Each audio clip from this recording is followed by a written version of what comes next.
Все началось с пробки. Только у этой были мех, когти и тишина более оглушительная, чем рога. Рейнджер Лиза Томпсон совершала обычное патрулирование по трассе 89 Йеллоустена, главной дороги, петляющей через северо-восточный угол парка, когда по радио раздался звонок. Возле Элл-Крик остановилась вереница машин. Никаких неполадок с двигателем. Никаких строительных работ. Они не двигаются, потому что медведи им не позволяют. Лиза моргнула. «Повторите!» Голос затрещал. «На дороге медведей их много». К тому времени, как она приехала через 15 минут, дорога в парке выглядела так, будто ее поглотил документальный фильм о дикой природе. Машины растянулись более чем на милю. Туристы стояли возле своих машин, забыв в руках камеры. И там, раскинувшись поперек шоссе в леденящем спокойствии, были десятки медведей, черных медведей, гризли, даже несколько редких коричневых, выстроившихся плечом к плечу, словно древние стражи. Некоторые сидели, некоторые стояли, никто не издал ни звука. Лиза медленно вышла из машины.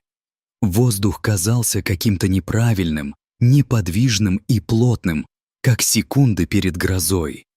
Она осмотрела обстановку. Ни один медведь не искал пищу, ни один не был агрессивен, ни один не выглядел смущенным. Все.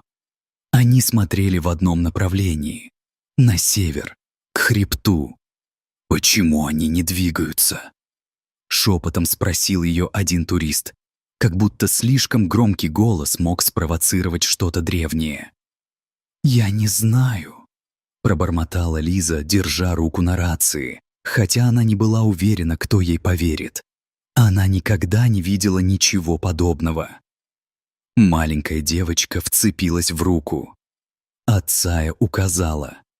Они что-то охраняют. Никто не засмеялся.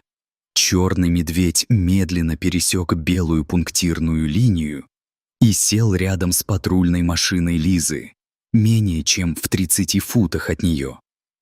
Он медленно моргнул.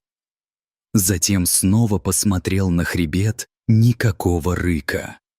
Никакой паники. Просто присутствие. Лиза включила радио. «Диспетчер, это рейнджер Томпсон. Вам нужно оповестить главную станцию.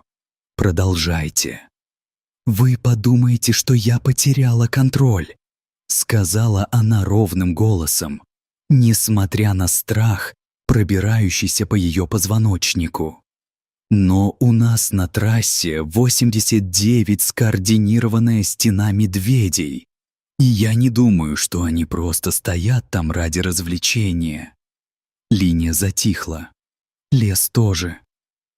Затем, а вдалеке на холмах под ее ботинками раздался низкий гул. К моменту прибытия подкрепления рейнджеры уже не спрашивали, правда ли это. Они спрашивали, почему. Лиза стояла рядом с Элли Рамиресом, фотографом дикой природы, который как раз оказался в колонне.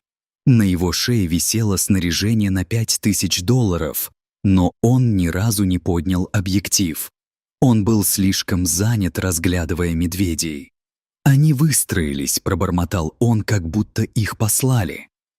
Лиза не ответила. Ее ботинки вдавились в почву у обочины дороги, где она прошла по короткой тропе в сосны. Медведи все еще были там, все еще неподвижны. В прохладной тени леса она опустилась на колени рядом с куском земли. Глубокие следы когтей, свежие, оставляли следы на основании дерева, гораздо больше, чем обычно, и не территориальные. Она провела по ним пальцами. Рядом резко каркнул ворон и улетел. Это был 3-й раз, когда она увидела, как они покидают этот район за 10 минут. Вернувшись на станцию, пожилой рейнджер по имени Рубен вытащил последние сейсмические данные. Мониторы показали слабые толчки. Слишком слабые, чтобы их можно было почувствовать, но достаточно сильные, чтобы зарегистрировать движение. Лиза уставилась на экран. «Так что это не просто странный день», — сказала она. «Нет», — ответил Рубин. «И животные знали об этом раньше нас». Элли сидел рядом, прокручивая отснятый материал с камеры, но его руки слишком сильно дрожали, чтобы сосредоточиться. «Медведи не собираются такими толпами», — сказал он. «Не возле лососевых стад или лаговищ, не так. Это похоже на миграцию». Рубен кивнул. «Они нарушают рутину. Вчера стадо лосей начали двигаться на восток. Волки тоже. У Лизы скрутило живот. Они все выходят из бассейна». Позже, тем же днем, Лиза поехала в близлежащую деревню за пределами заповедника и встретилась со старейшиной племени черноногих по имени Мика Клируотер, которая когда-то несколько десятилетий назад руководила рейнджерами. Он сидел под широким крыльцом, слушая, как она описывает обстановку. Когда она закончила, Мика закрыл глаза и прошептал: «Земля снова говорит». Лиза моргнула. «Ты имеешь в виду толчки?» Он медленно покачал головой. «Нет, я имею в виду животных». Он разжал обветренную руку и начертил в воздухе фигуру. Есть старая история. Когда медведи движутся вместе и смотрят на гору, это значит, что каменное сердце внизу просыпается. Лиза наклонилась, нахмурившись. «Просыпается для чего?» Мика поднял глаза. Глаза его были стеклянными и грустными. Чтобы вспомнить, что она похоронила. Поднялся ветер. Вдалеке над верхушками деревьев прокричала ворона. У Лизы внезапно возникло ощущение, что она стоит на земле, которая хранила тайну слишком долго. В 4:42 вечера птицы перестали петь. Лиза вернулась к трассе 89, стоя на обочине шоссе с Элли и 2 другими рейнджерами, когда она заметила это. Тишина. Такая, которая давит на уши, как вата, и заставляет кожу мурашки. Медведи все еще были там, неподвижные, молчаливые, нервирующе бдительные. Всех туристов отвели на безопасное расстояние, но никто не ушел. Все ждали. Чего? Никто не знал. Затем воздух изменился. Ветер изменил направление и похолодел. Небо, хотя и безоблачное, казалось, потускнело. А затем земля двинулась. Это началось как шепот под ботинками Лизы. Далекая дрожь. Затем она нарастала. Глубокая, катящаяся дрожь, которая прокатилась по земле со стоном чего-то древнего и погребенного. Деревья качались. С дальнего хребта с грохотом пронесся камнепад, задушив воздух пылью. Где-то поблизости резко хрустнула ветка. Раздался крик. Затем еще один. «Кто-то упал!» — закричал рейнджер. Лиза схватила Элли и потащила его за патрульный грузовик. Пыль и мусор взметнулись волной. Но среди паники она посмотрела через дорогу и увидела это. Медведи не побежали. Они не дрогнули.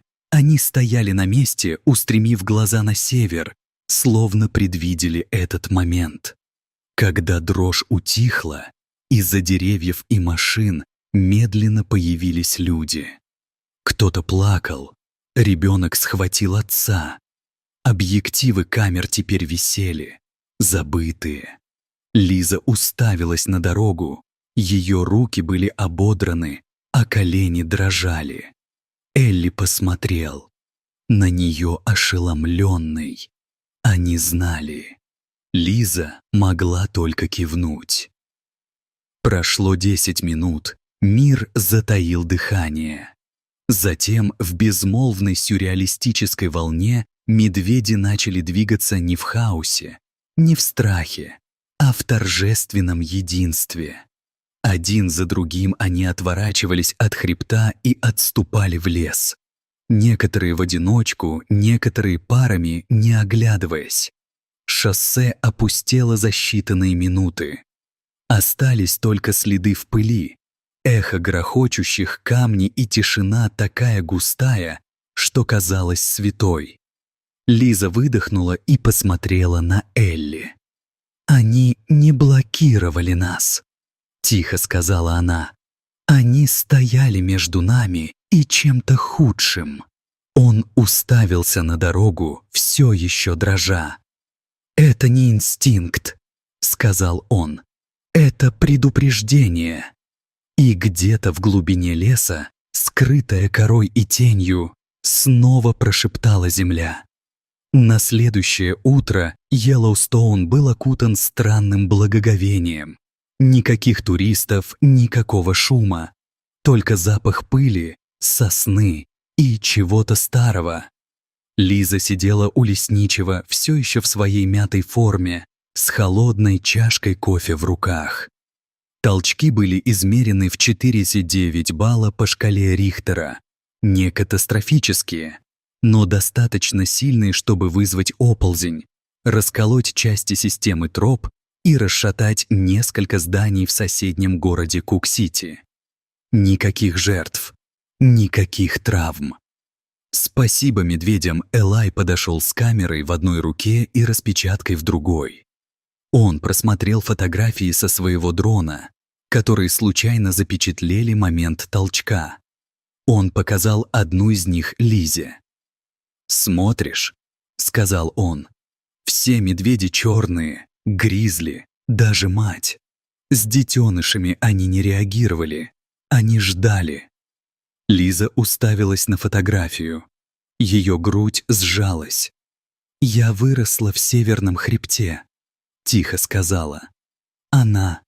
Когда мне было 12, однажды ночью медведь появился из ниоткуда и встал перед нашей хижиной. Не двигался. Мы думали, что это угроза. Мой отец сделал предупредительный выстрел, чтобы отпугнуть его, но он не двинулся с места. Она сглотнула. Через 10 минут лавина засыпала задний склон. Прямо там, где я играла ранее в тот день, Элли посмотрел на нее широко раскрытыми глазами. «Ты думаешь, это то же самое?» Лиза кивнула. Не инстинкт, память каким-то образом передалась. Может, не так, как мы это понимаем, но это реальность. Позже, в тот же день, биолог из Университета Монтаны позвонил в парковую службу. Он отслеживал поведение диких животных в течение многих лет и подтвердил нечто пугающее. Медведи по всему западному хребту начали двигаться рано.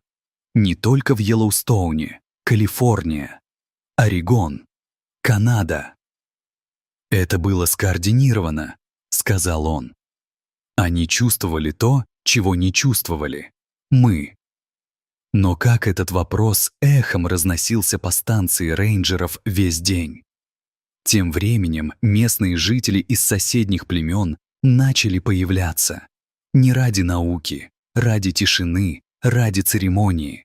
Они приносили подношения, сжёные шалфеи, резные деревянные фигурки, вручную сотканную ткань. Один. Старейшина просто сказал. Нас предупредили на языке, который мы забыли. Тем вечером Лиза и Элли вернулись на дорогу. Ни одного медведя не осталось. Но на опушке леса, как раз перед наступлением сумерек, появился один большой гризли. Он не приближался, не рычал. Он просто стоял, смотрел на них, а затем исчез в лесу, как дым. Лиза повернулась к Элли. Они не просто знали, они решили действовать. На следующее утро мир узнал об этом. Заголовки заполонили социальные сети. Сотни медведей перекрыли шоссе Йеллоустоун. И тут произошло землетрясение. Медвежья стена предотвращает массовые жертвы. Смотрители парка рассказывают невероятную историю. Чудо в Йеллоустоуне. Дикая природа почувствовала катастрофу до того, как она произошла. Спутниковые снимки показали обрушившийся хребет, разрушенные пешеходные тропы и нарушение леса. Но дорога, по которой стояли медведи, нетронутая. Нетронутая и, как многие считали, охраняемая. На станции рейнджеров Лиза проигнорировала большинство звонков прессы. Ее не интересовали ни звуковые фрагменты, ни съемочные группы. Она тихо стояла у доски с картой, отмечая тропы, которые должны были оставаться закрытыми на неопределенный срок. В тот день она вернулась к месту, где все началось. Шоссе 89, теперь перекрытому знаками с надписью «Временно доступ закрыт». Дорога снова была тихой, но на этот раз другой, мирной. Место, которое когда-то было границей между людьми и дикой природой, теперь казалось общим. Она опустилась на колени возле столба и достала из сумки резной тотем медведя. Он был старый, ее отец когда-то привез его с Аляски. Она положила его в землю на обочине дороги, как раз там, где в тот день неподвижно стоял большой черный медведь. Затем она прошептала: «Спасибо». Элли появился позади нее. Он только что закончил давать записанное интервью National Geographic. Его голос был хриплым, выражение лица измученным. «Ты в порядке?» Лиза кивнула. Настолько хорошо, насколько это возможно после того, как заговорит лес. Они сидели в тишине. Легкий ветерок шевелил траву. Ворона села на ближайшую ветку и уставилась. Затем он каркнул. Резко, чисто, один раз и улетел. Лиза снова посмотрела на тотем. Рядом с ним начали появляться другие. Связки полевых цветов, сложенные записки, ловцы снов, крошечные вырезанные из дерева детеныши. Одна записка гласила: «Спасибо, хранители долины, мы услышали вас». Чиновники Йеллоустена приняли решение на следующий день. Трасса 89 останется закрытой до конца сезона. Не для ремонта, не для управления дикой природой, а из уважения люди стали называть ее тропой медведей. Лиза никогда не пыталась их поправить, потому что в глубине души она знала правду. Этот участок дороги не был закрыт людьми. Он был закрыт предупреждением и открылся только после того, как сообщение было доставлено. Весна вернулась в Йеллоустоун, как и всегда. Тихо, терпеливо. Зелень пробивалась сквозь то, что оставила зима. Снег растаял, и реки потекли сильнее, чем когда-либо. Лосята шатались за своими матерями, а глубоко в берлогах, вырытых в склонах гор, снова зашевелились медведи. Но что-то изменилось. Маршрут 89 остался нетронутым ни плугами, ни транспортом. Рейнджеры называли его заповедной зоной. Местные жители называли его священным. А посетители? Они ходили по его краю с благоговением, как будто слишком близкое приближение могло стереть то, что произошло. Лиза вернулась на дорогу прохладным апрельским утром. Деревья отвоевали большую часть тротуара. Травы пробились сквозь трещины. Полевые цветы расцвели между старыми следами шин. Ветер шептал в соснах, и где-то вдалеке кричал ястреб над долиной. Она пошла к месту, где 5 месяцев назад поставила тотем медведя. Он все еще был там, выцветший, сейчас, потертый погодой, настоящий. Рядом с ним лежали свежие вещи. Детский рисунок медведя с крыльями, свеча, расплавленная в грязи, и гладкий камень с вырезанным на нем словом «благодарность». Лиза достала небольшой водонепроницаемый блокнот, такой, который используют полевые егеря для регистрации и наблюдений за животными. Она открыла на последней странице и начала писать. «Мы думали, что мы управители этой земли. Но иногда земля посылает своих». Она замолчала. Ее ручка слегка дрожала. Медведи знали не из-за инстинкта, а потому что память живет в мышцах и время изгибается для тех, кто слушает. Она закрыла блокнот, запечатала его в мешочек и сунула под тотем. Затем она встала, вдыхая чистый утренний воздух. И вот тогда она увидела это. Одинокий отпечаток лапы в высыхающей грязи. Огромный, глубокий, лицом к лесу, свежо, никакого рева, никакого движения. Только эхо присутствия. Лиза не гналась за ним. Ей это было не нужно. Она положила руку на грудь и прошептала: «Ты тоже меня помнишь, не так ли?» Поднялся ветер. Зашелестели листья. Где-то далеко по земле прокатился низкий гул. Ни гром, ни дрожь. Просто земля вытянула спину.